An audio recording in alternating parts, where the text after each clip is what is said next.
গত ২ বছরে মার্কেটে কিন্তু একটা বড় ধরনের ক্রাশ হলো, যেটাকে অনেকেই ২০১০ সালের ক্রাশের সঙ্গে তুলনা করে থাকেন।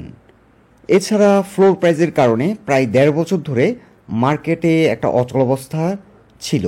আর একটা রিসেন্টলি ফ্লোর প্রাইস উঠিয়ে নেওয়ার পর একটা বড় ধরনের পতনের পর গত কয়েকদিন ধরে মার্কেট ঘুরে দাঁড়ানোর একটা চেষ্টা করেছিল, কিন্তু গত ৪-৫ দিন ধরে মার্কেটে পতনের ধারা অব্যাহত রয়েছে। কিন্তু আজকে একটা বড় ধরনের পতন হলো, সাথে মার্কেটের যে একটি বেসিক স্ট্রাকচার সেটিও ভেঙে পড়ল।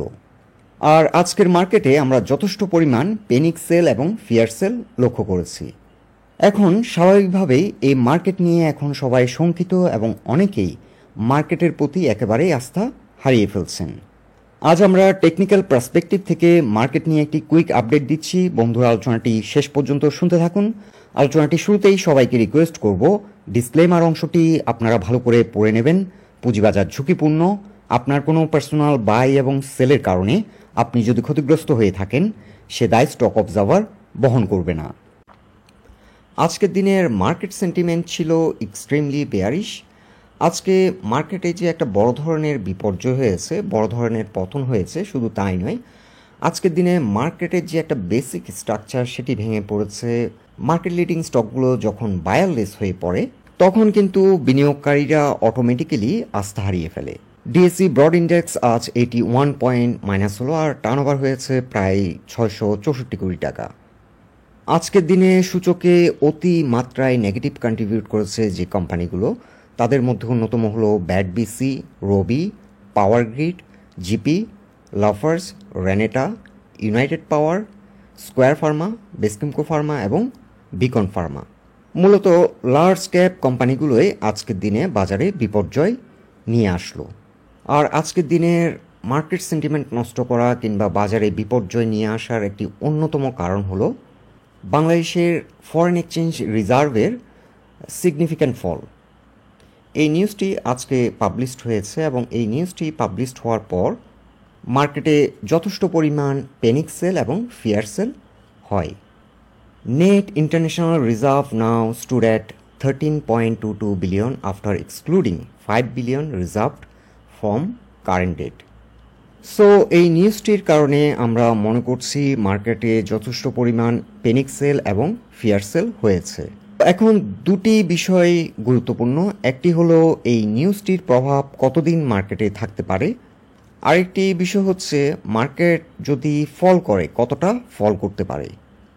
এই দুটি প্রশ্নের আনসার আমরা দেওয়ার চেষ্টা করব, তবে এখানে কিছু বিষয় আমরা আগে ক্লারিফাই করি।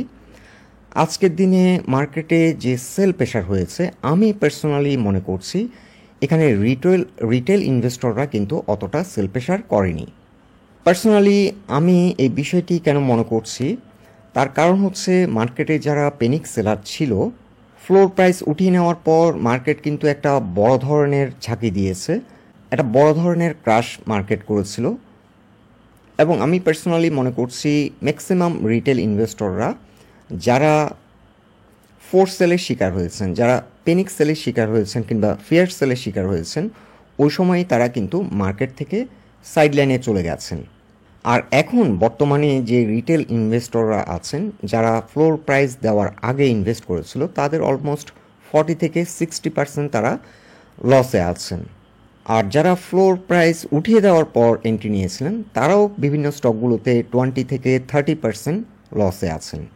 বস্তুত আমি যেটি বলার চেষ্টা করছি, এখন রিটেল ইনভেস্টরদের বর্তমানে মার্কেট যে পয়েন্টে অবস্থান করছে, এই পয়েন্টে সেল দেওয়ার মতো তারা অবস্থানে নেই। সো আমি পার্সোনালি মনে করছি কিছু বড় ইনভেস্টর কিংবা ইনস্টিটিউশনাল ইনভেস্টর তারা হয়তো কিছু টাকা ফ্রি করে রেখেছেন।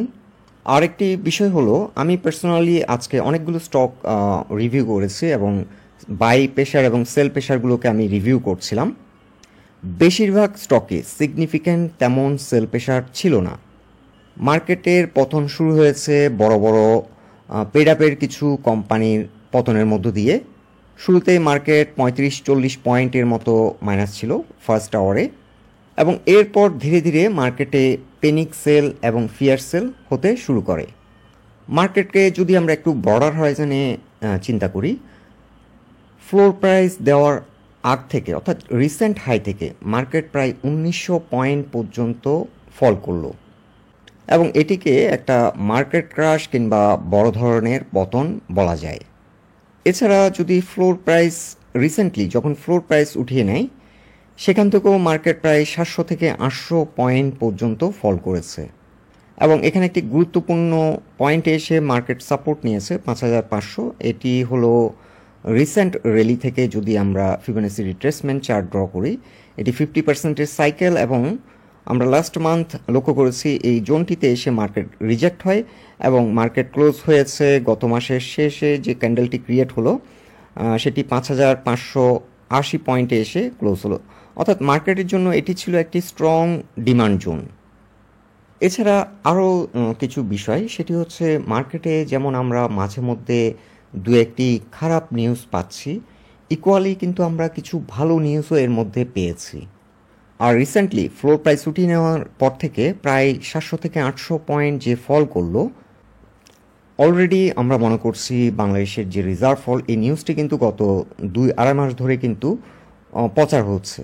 অলরেডি এই নিউজটির কারণে মার্কেট কিন্তু যথেষ্ট পরিমাণ ডিসকাউন্ট দিয়েছে এবং গত 3-4 দিন ধরে কিন্তু এই ব্যাপারটার কারণে প্রাইস অ্যাকশনে এটা রিফ্লেকশন মার্কেটে কিন্তু পড়েছিল।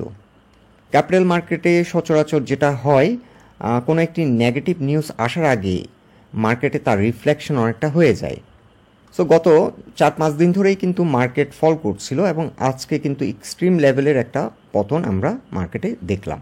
এখন যে বিষয়টি সেটি হচ্ছে, মার্কেট যদি কোনো কারণে 5500-র নিচে নেমে যায়, মার্কেট কিন্তু একেবারেই অচল হয়ে যাবে, যেটা রিটেল ইনভেস্টরদের যেমন কাম্য নয়, ঠিক ইনস্টিটিউশনাল ইনভেস্টরদেরও কিন্তু এটা কাম্য নয়।